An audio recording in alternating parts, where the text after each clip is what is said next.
Au Codan Waterfront, le très réputé marché artisanal, le Craft Market, a été la proie des flammes hier soir. L'incendie, dont on ne connaît pas encore les causes, a ravagé le rez-de-chaussée de ce bâtiment de 5 étages qui abrite bureaux et commerces.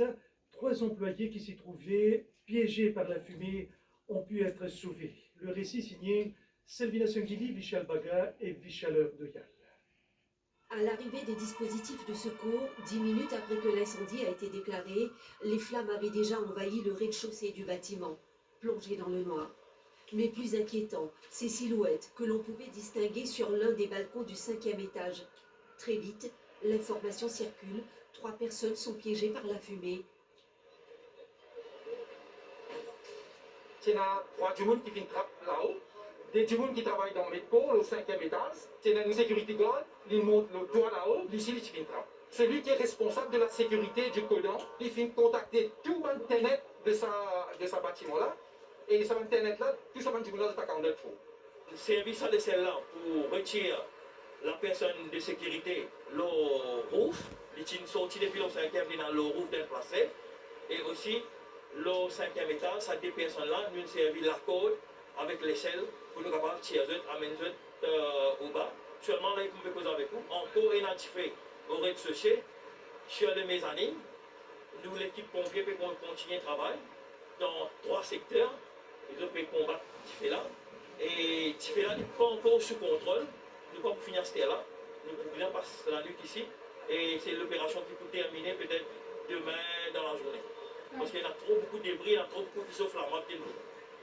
Sur place, les autorités s'assurent que toutes les conditions sont réunies pour secourir les vies humaines et circonscrire l'incendie.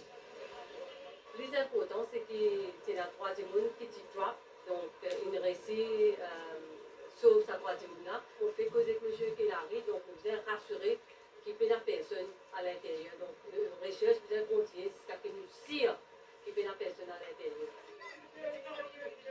Visiblement éprouvées, les 3 personnes ont été prises en charge par le service médical. Ben, nous pensons que c'est une simple affaire qui peut brûler, mais aussi après le temps qui nous aurait ressenti que la fumée commence à sortir par le plafond. Mais c'était déjà trop tard avec ça.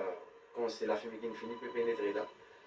Nous c'est sauve nous par la porte sortie, mais nous tout comment dire une vague, un mirail blanc devant nous. Noir partout, plein à courant. Tout blanc, trop noir, pas trouvé ça. Ni par l'ascenseur, Et trop blanc, trop noir, pas Je remercie les pompiers parce que sans eux, Ah, puis la non. police, tout ça là, sans ça, on a, nous pas possibilité de faire aller. Ça va pas, c'est L'origine une de raison. l'incendie reste inconnue. Le Barclay Wharf a fermé ses portes pour enquête.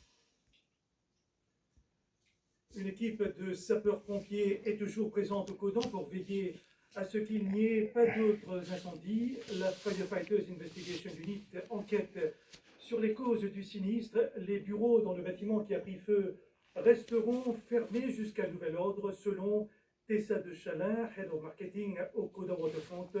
Une levée de fonds également envisagée pour aider les artisans qui ont perdu leur stock. Nous écoutons Tessa de Chalin, des propos recueillis par Sarah Ono cet après-midi. Pendant le week-end, à partir de demain, tout réouvre sauf Barclay Wharf et le cinéma, c'est-à-dire le bâtiment du Craft Market, ne sera pas accessible au public pendant plusieurs jours jusqu'à nouvel ordre. Mais sinon, tout ce qui est pavillon, food court, casino, Diaspire, Codan Center, tout ça réouvre demain. Aucun bureau ne pourra venir travailler jusqu'à nouvel ordre. Je ne peux pas vous dire si c'est pendant quelques jours, pendant plusieurs semaines, je pense. Combien de commerces ont été affectés par l'incendie? Ils sont une trentaine.